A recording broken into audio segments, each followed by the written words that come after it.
Stereochemistry के 5वें lecture में आप सभी का स्वागत है।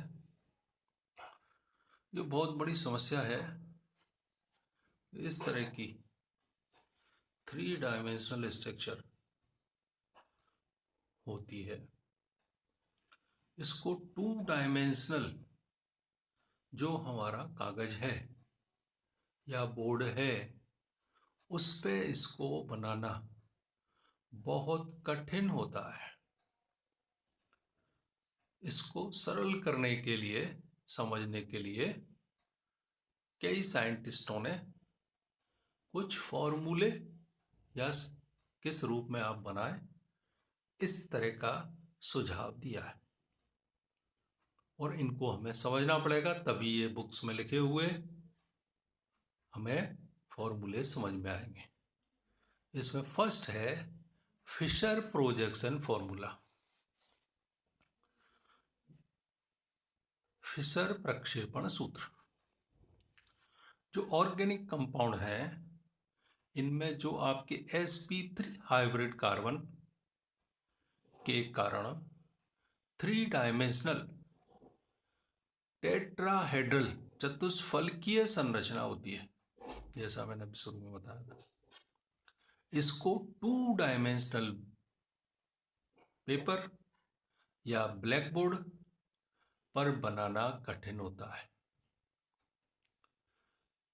2 डायमेंशनल कागज पर बनाने के लिए जो पहली विधि थी वो साइंटिस्ट फिशर ने दी, इसलिए इन फॉर्मूले को हम फिशर प्रोजेक्शन फॉर्मूले कहते हैं। इन्हें निम्न प्रकार से बनाते हैं। नंबर 1 है कि कागज के तल पर 2 लंबवत, एक तो आपके ये वर्टिकल और दूसरे हॉरिजॉन्टल लाइंस खींचते हैं, और वह पॉइंट जहां पे कि ये दोनों लाइनें काटती हैं उसको हम किरेल कार्बन कहते हैं। किरेल कार्बन से प्रदर्शित करते हैं। जो आपके मेन कार्बन चेन है उसको हम ऊपर से नीचे वर्टिकल बनाते हैं,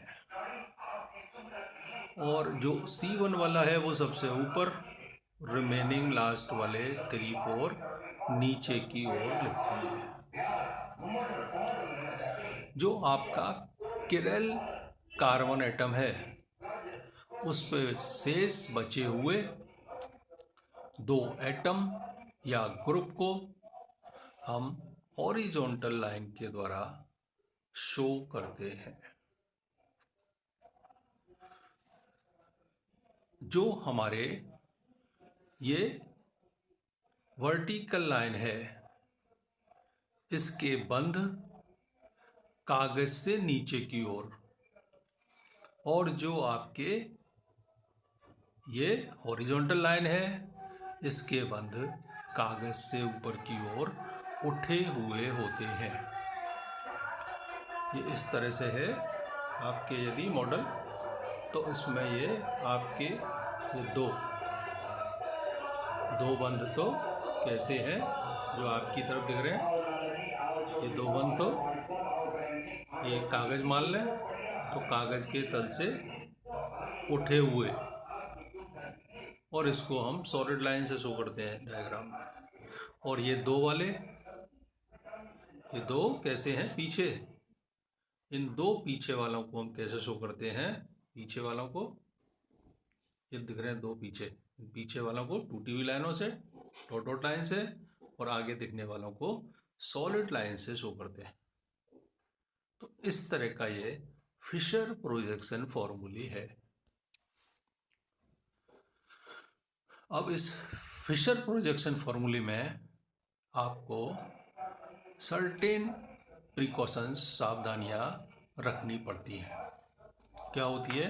नंबर 1 कि जो फॉर्मूला है उसको प्रोजेक्शन प्लेन से ना तो उठाना चाहिए और ना ही इसको रोटेट करना चाहिए। दूसरा है जो आपके ऊर्ध्वाधर लंबवत बंध के तल हैं, जो आपके परपेंडिकुलर हॉरिजॉन्टल प्लेन के नीचे हैं और आपके जो क्षैतिज तल के ऊपर की ओर होते हैं। इसलिए जो कागज है उसको 90 डिग्री या 270 डिग्री के एंगल पर घुमाया जाए तो उसका मिरर इमेज प्राप्त हो जाता है। यानी 90 और 270 डिग्री के एंगल पे हम इसे नहीं घुमाएंगे। इसको आप एक 180 डिग्री पे इजीली घुमा सकते हो, तो उसमें कोई चेंज नहीं होगा। तीसरा है जो फॉर्मूला है उसको 180 डिग्री एंगल पर यदि हम रोटेट करें तो इसका रूप में कोई चेंज नहीं आता। 90 और 270 पे यदि हमने कर दिया रोटेट तो चेंज आएगा और इसका मिरर इमेज यानी दूसरा ऑप्टिकल आइसोमर प्राप्त हो जाएगा। चौथा पॉइंट है कि जो किरेल कार्बन एटम है उसके दो ग्रुप्स को दो बार इंटरचेंज कर दिया जाए तब भी उसके कॉन्फ़िगरेशन में रूप में कोई चेंज नहीं होता। जैसे ये आपके लैक्टिक एसिड है, इसमें हमने H एंड OH, H और OH को हमने इंटरचेंज करा, यानी H की जगह OH और OH की जगह H लगा। और दूसरा और करा OH और CH3 में OH की जगह CH3 लिखा और CH3 की जगह OH। तो ये जो थर्ड बना है ये फर्स्ट का ही क्या है, सेम कॉन्फ़िगरेशन। नंबर 5वां है कि जो किरेल कार्बन है उसके एक ग्रुप या एटम को स्थिर रखकर स्टेशनरी करके अदर 3 को क्लॉकवाइज या एंटी क्लॉकवाइज यदि रोटेट करें तो जो आपका ओरिजिनल कंपाउंड है उसका कॉन्फ़िगरेशन चेंज नहीं होता।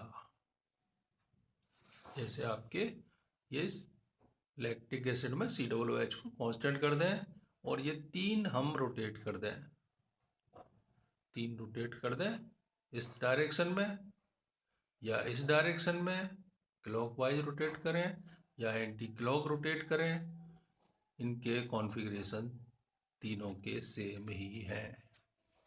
तो इस तरह से ये फिशर प्रोजेक्शन फॉर्मूले हैं जो हमें समझने चाहिए किस तरह से 2 डायमेंशनल कागज पे लिखते हैं, बोर्ड पे लिखते हैं।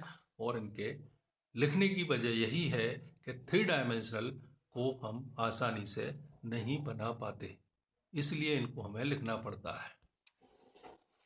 दूसरा तरीका है फ्लाइंग वेज फॉर्मूला या वेज डैश फॉर्मूला। जो आपके फिशर प्रोजेक्शन फॉर्मूला है इसको हम इस फ्लाइंग वेज में बहुत आसानी से चेंज कर सकते हैं कि जो आपके वर्टिकल लाइन है उस वर्टिकल लाइन के ये जो दोनों ग्रुप हैं ये कैसे हैं, प्लेन के पीछे, और इनको हम टूटी हुई लाइनों से शो करेंगे। और जो आपके हॉरिजॉन्टल वाले हैं ये कैसे हैं, प्लेन के एबव, तो हम इन्हें सॉलिड लाइनों से शो करेंगे। पहले भी मैं दिखा चुका हूं, इस तरह का है। तो इसमें क्या है कि ये यदि हॉरिजॉन्टल लिखे हुए हैं, हॉरिजॉन्टल C और D हैं, तो कैसे हो गए, प्लेन के आगे।